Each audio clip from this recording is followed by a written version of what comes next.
sports, but rather because they're great human beings. Because each and every one of them have unique skills, unique opportunities, and they've taken advantage of what the Lord gave them with this great athletic skill, and they've used that to their advantage, not to help themselves, but to help others. So the first person I'd like to recognize is Trevor Booker. If Trevor can stand.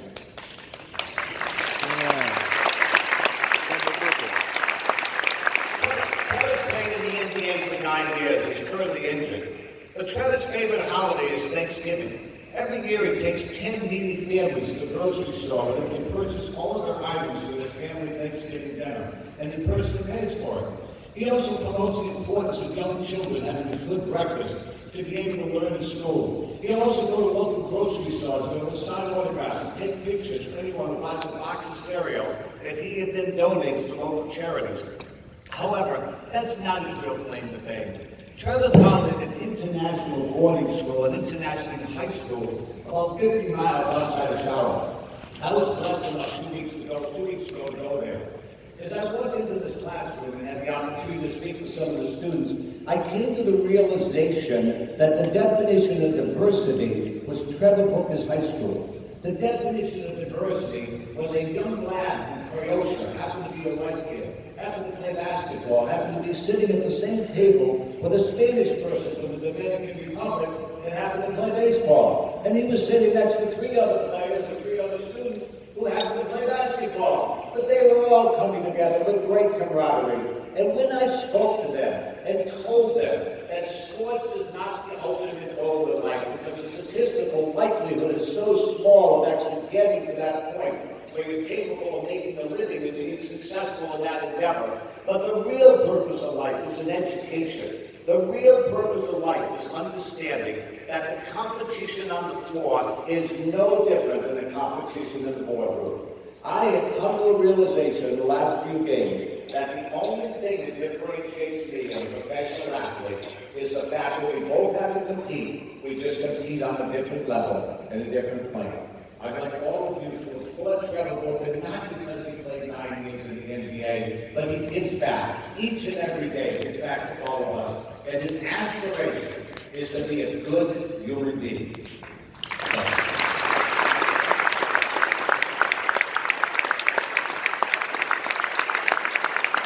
Second person I'd like to recognize is Willie Young. Some of you know Willie Young. Willie played middle linebacker. Willie played linebacker for the Chicago Bears for 3 years, played in the league for many years. But that is not Willie's claim to fame. Willie's claim to fame is children. Willie's claim to fame is it is abundantly unfair that he has had opportunities in this life that other folks don't have. He believes in the bottom of his heart, he truly believes, that what he can do for others is how he's judged as a human being, not how many tackles he made for the Chicago Bears.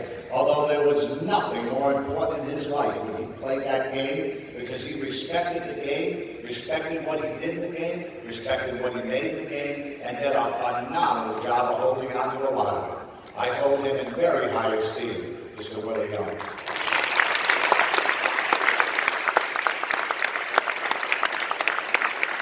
The next person I want to recognize happened to be Denari Carroll, who happens to play for the Brooklyn Nets. The problem is he was winning the game tonight so they could make the playoffs for the first time in 7 years up in Milwaukee, so he couldn't break it down here. However, we're very blessed in having his father and his sister, Mr. Edward Carroll. Mr. Edward Carroll.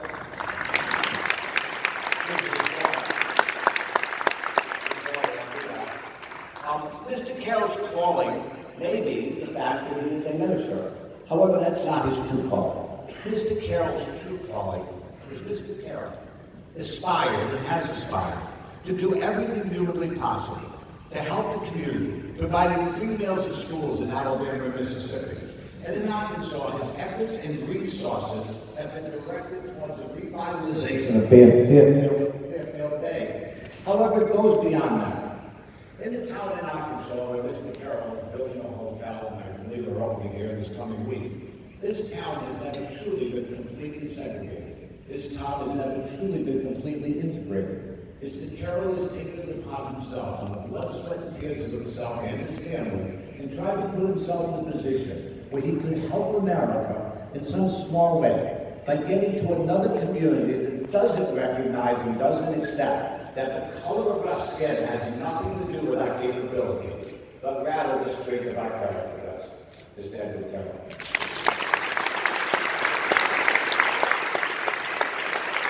When I think about Dr. Martin Luther King, the role model he was for all of us, I think how he was a man whose faith was built upon Christian principles to love your neighbor and to do good. These are just a few examples that epitomize those principles.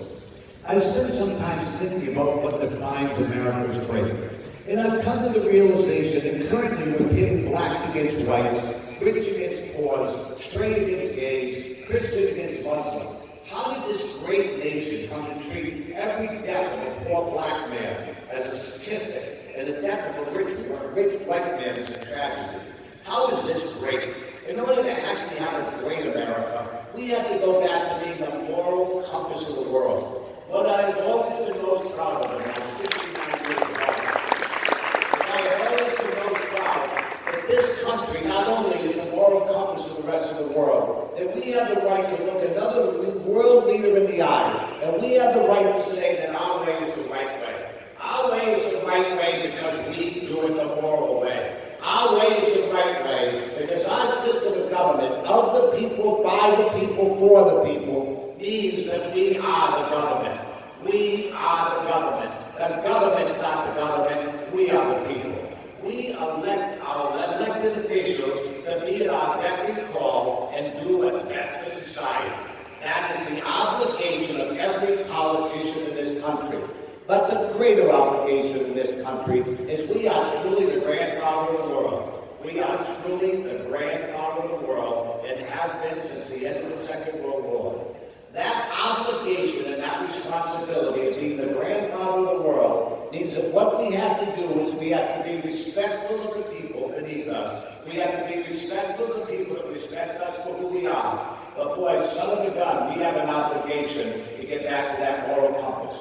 Because if we are the grandfather of the world, that means that we cannot run around the world not telling the truth. That means that we cannot run around the world and just use statistical data that's erroneous. That means that we cannot run around the world and tell people that things that aren't true are true. That is fundamentally flawed and wrong. And Martin Luther King would have never accepted that. Martin Luther King would have taken to the streets. And Martin Luther King, without violence, would have protested and said, this is wrong, this is wrong, this is wrong. America has lost its focus. America's greatness is all of us coming together. You know, I've run this company now for 29 years. About 3 years ago, I left that company and went on to this new endeavor. And I was blessed. My son and my daughter could do that. And I'm blessed very rarely do they require my expertise, although certainly sometimes they still do.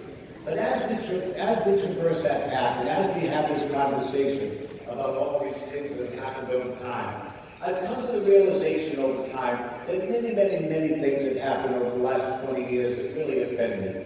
You know, one time we tried to get the town of Buffalo Grove, and we happen to be the largest private employer in the town of Buffalo Grove. And we had the town of Buffalo Grove, and we happened to be decent friends with the mayor. And we got the mayor and the town board to erect a bus stop.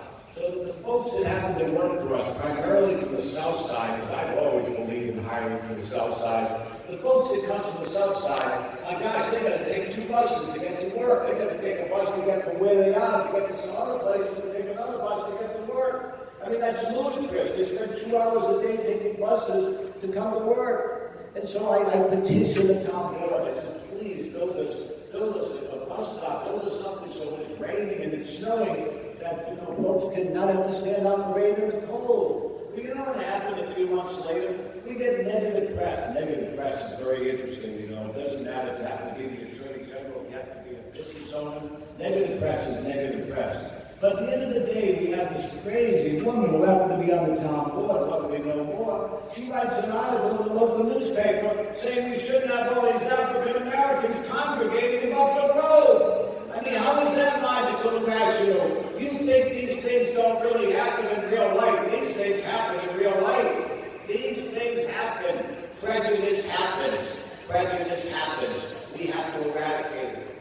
I listened to someone else today talking about statistical data, and I said to myself, This is the year 2019, and we're still aspiring to get to the point where more than 3 or 4% of the Jew professors, more than 3 to 4% of the teachers in America happen to be African American. That's crazy in 2019 that only 3% of the teachers are African American. How is that rational or logical that only 3% of African Americans actually have the capability of teaching our students? That is completely illogical. Makes no logical sense whatsoever. I've also spent many hours in my life. I recently had an operation, and I kind of contemplated some things about life. And I know it's easy for a white guy like me to stand up here and talk to you about, Black experience. But I'll tell you something, I've had some of those experiences, and I know they're different, but I know my father had a nervous breakdown, and we had a good family up to that point. But all of a sudden, we didn't have a good family. All of a sudden, we had 6 children who couldn't take care of ourselves. I happened to be the oldest boy. And the trauma that we went through for those years, and I watched my father running around the house trying to kill my mother, it was craziness at the time. Absolutely craziness. However, it makes you a stronger person. It gets you to the point of realizing that what we think are obstacles early in our life are not obstacles at all. They happen to be little bumps in the road. They happen to be little bumps in the road. But we have to get strong enough, and we have to get experienced enough, and we have to have enough capability ourselves, and we have to have confidence in ourselves. We have to believe we can overcome those obstacles. But if you haven't tried to overcome those obstacles in life, shame on you if you think it's okay and appropriate to knock someone that's tried. Because there is no reward in life unless one takes risk. There has to be great risk in life to get reward. And reward comes from execution. Reward does not come from words. Reward comes from putting your pocketbook in your mind where your mindset is and going out and trying to invoke change. Martin Luther King said many wonderful things. Martin Luther King said, I have a dream that one day. And Martin Luther King said all of those things. But the reality is that dream is still alive and well in America. The reality is that dream is still an aspiration for all of us.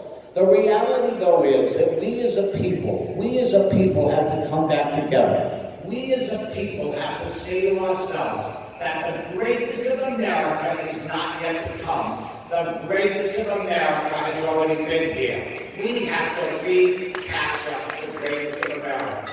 And it starts with morality, and that is not physical morality. That's morality of the mind. That's morality of being honorable with each other, telling each other the truth, accepting the fact that telling us that we're full and can't take any more immigrants is not the right path. Deciding that we should only take immigrants that happen to be the smartest people in the world, and the very best Chinese ought to be the people that come to America, that's absolute hogwash. That is not the appropriate way to run this country. The appropriate way to run this company is to be compassionate. The appropriate way to run this company is to be caring. The appropriate way to run this country is to be understanding. The appropriate way to run this company is to understand that we are all Americans. We are all one. We have one goal and one ambition only. That's to make America great again. But it was great not too long ago. It was great under Obama. It was great under Bush Sr.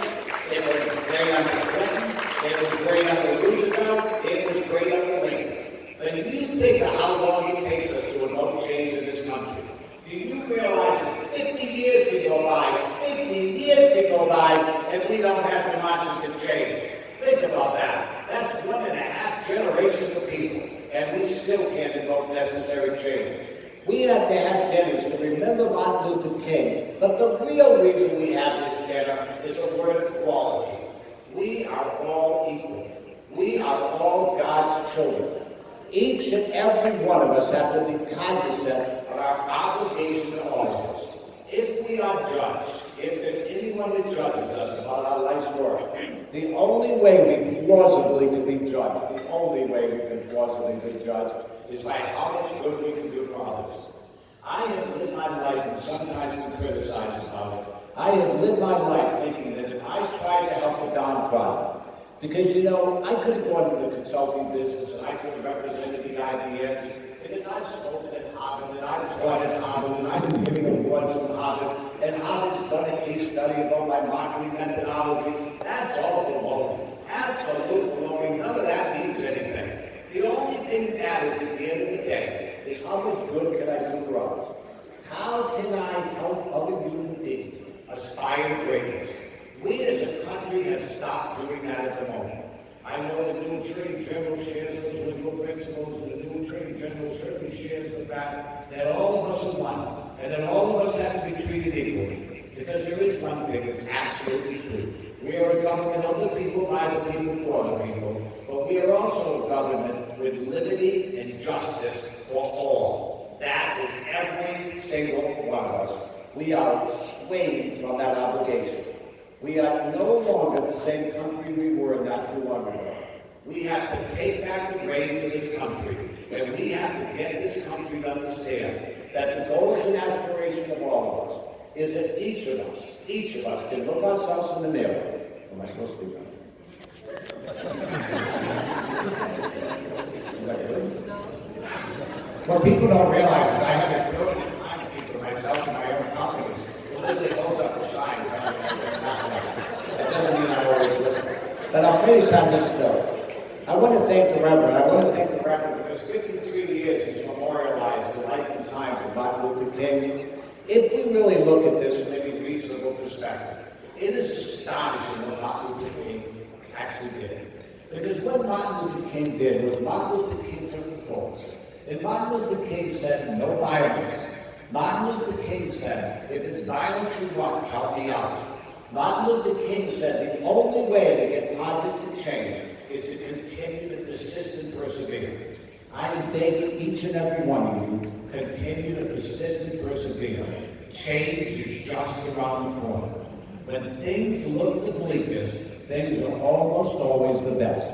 Good times are coming. Good times are coming. But those times are not just economic times.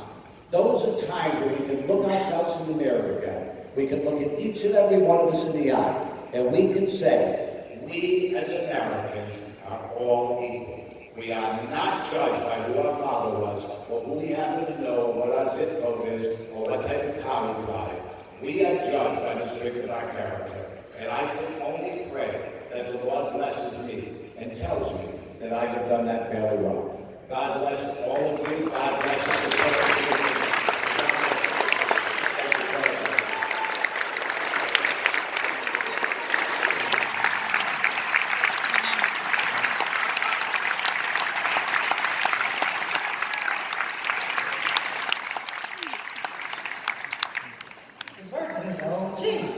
All right.